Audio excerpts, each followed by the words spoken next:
அன்புள்ள சகோதரர்களே சகோதரிகளே, இப்ப பேசப்பட்ட விஷயங்களை நீங்க பார்க்கலாம். இவர்கள் மாதாவிடாய் பெண்கள் குர்ஆனை தொடலாம் என்று சொல்கிறார்கள். இது பிழை, குர்ஆனை தொடக்கூடாது. ஒன்று. கூட்டுதுவா இல்லை என்று சொல்கிறார்கள்.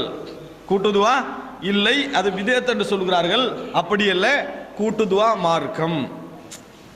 பேசப்பட்ட மசாயில்கள் குனூத்தை, அதாவது சுபகில ஓதுகின்ற குனூத்தை இல்லை என்று சொல்கிறார்கள். அது பிதஅத் என்கிறார்கள். இல்லை, அது மார்க்கம். 3.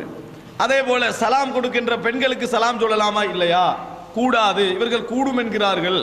இவர்கள் கூடும் என்கிறார்கள். அது போன்ற உள்ள அப்படி மசால். இந்த இடத்துல நான் சொல்லிக்கொள்ள விரும்புவது, அன்புள்ள சகோதரர்களே, மாற்று கருத்துள்ள சகோதரர்களே, உண்மையில் எங்களுக்கும், அதாவது குர்ஆன் சுன்னா என்ற அடிப்படையில் தௌஹீத் ஜமாத் செய்கின்ற பிரச்சாரத்துக்கும் மற்றவர்களுக்கும் உள்ள முரண்பாடு என்ன தெரியுமா? இதல்ல.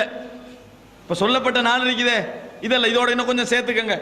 நிறைய பேர் அத்தையாத்துல விரலாசிக்கணும்ன்றாங்க, அவங்க இல்லை என்று சொல்றாங்க. நெஞ்சில தக்பீர் கட்டணும்ன்றாங்க, இல்லை என்று சொல்றாங்க. தராவி 11ன்றாங்க, சிலவங்க 23ன்றாங்க. இப்படியே ஒரு 50 மசாலா எடுங்க. தௌஹீத் ஜமாத்தும் குர்ஆன் சுன்னாவை பேசக்கூடிய ஜமாத்தினர்களும் மற்றவர்களும் முரண்படக்கூடிய ஒரு 50 மசாலாக்கள் எடுங்கள். இதுதான் எங்களுக்கும் அவர்களுக்கும் உள்ள முரண்பாடான்னு கேட்டால், இதெல்லாம் இரண்டாம் தரமான அம்சங்கள். இதெல்லாம் எங்களுக்கு உங்களுக்குள்ள முரண்பாடு. இதுலயே எல்லாரும் டோட்டலியா மாறிட்டாங்கன்னு வைங்க. அப்படி குர்ஆனை தொடலாம், மாதாவிடாய் பெண்கள் குர்ஆனை தொடலாம், 11 ரக்காத்து தான் தராவி, கூட்டுதுவா என்பது இல்லைதான், அதே போல என்ன குனூத் என்பது இல்லைதான் என்று மாற்று கருத்தை ஏற்றுக்கொண்டாலும் நாம் பிதஅத்வாதிகள் என்று சொல்லிக் கொண்டுதான் இருப்போம். ஏன்னா எங்களுக்கும் உங்களுக்குள்ள முரண்பாடு அதல்ல. எங்களுக்கு உங்களுக்குள்ள முரண்பாடு இதுவல்ல. இதை முதலாவது விளங்கிக் கொள்ளணும். தௌஹீத் பிரச்சாரம் ஆரம்பிக்கப்பட்ட நோக்கம் இந்த மசாயில் முரண்பாடுகள் அல்ல. இந்த மசாயில எது சரி என்பதை தௌஹீத் ஜமாத் எடுத்திருக்கக்கூடிய நிலைப்பாடு தான் சரி என்பதை சொல்லுவோம். ஆனால் இதுவல்ல எமக்கும் மற்ற முஸ்லிம்களுக்கும் இடையில் உள்ள முரண்பாடுகள். இதுவல்ல முரண்பாடு. இதெல்லாம் மார்க்க சட்ட ரீதியான முரண்பாடுகள்.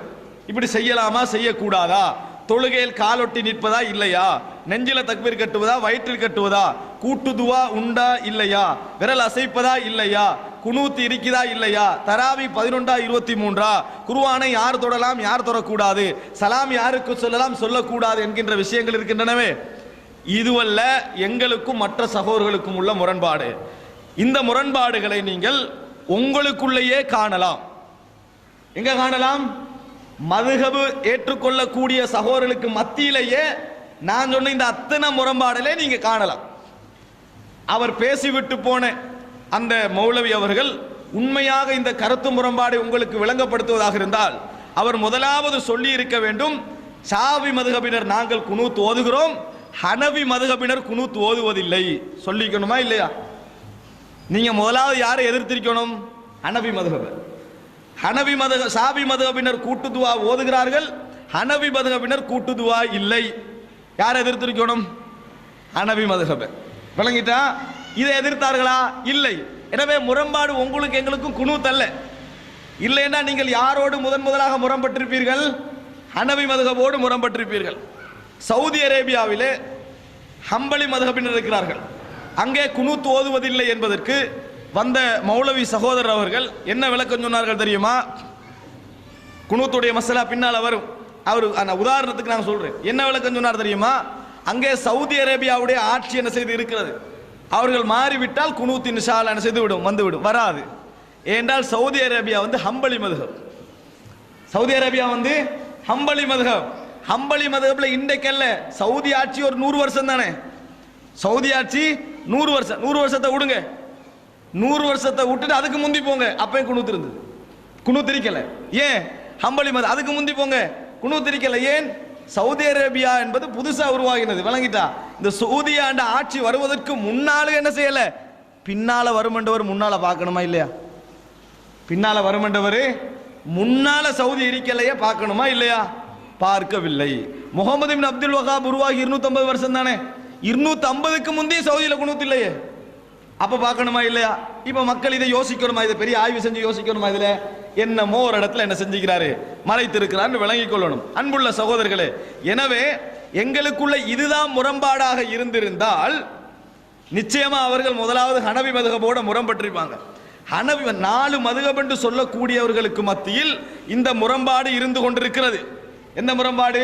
குனூத் இல்லை, கூட்டுதுவா இல்லை, விரல் விஷயம், இன்னும் உள்ள எத்தனையோ விஷயங்கள் என்ன செய்து நிறைய முரண்பாடுகள் இருந்து கொண்டிருக்கின்றன. அந்த முரண்பாடுகளை வைத்து நாங்கள் முரண்படுவதாக இருந்தால் முதல்ல அவர்கள் அங்கதான் முரண்பட்டிருக்கணும். எங்களுக்கும் குர்ஆன் சுன்னா பேசக்கூடிய சகோதரர்களுக்கும் ஏனைய சகோதரர்களுக்கும் உள்ள பிரச்சனை என்ன தெரியுமா? வெறும் சட்ட பிரச்சனைகள் அல்ல. நாங்கள் இந்த சமுதாயத்தோடு முரண்பட்டு இருப்பதற்கான காரணம் இதுவல்ல. என்ன காரணம் தெரியுமா? கொள்கை பிரச்சனை. கொள்கையில் தான் நாங்கள் முரண்பட்டு இருக்கிறோம். இந்த மசாயில்களில் உடன்பாட்டுக்கு வந்தாலும் எங்கட அடிப்படை முரண்பாடு என்ன செய்யாது? தீர்க்கப்பட மாட்டாது. அடிப்படை முரண்பாடு எப்ப தீர்க்கப்படும்? அதை பற்றி பேசி அந்த விஷயங்கள் முடிவு கண்ட பின்னால் தான். எனவே சகோதரர்களே, அடிப்படையாக முதலாவதாக நீங்க விளங்கிக் கொள்ளுங்க. இரண்டாவதாக அந்த சௌரலுக்கு சொல்கின்ற அடிப்படை என்ன தெரியுமா?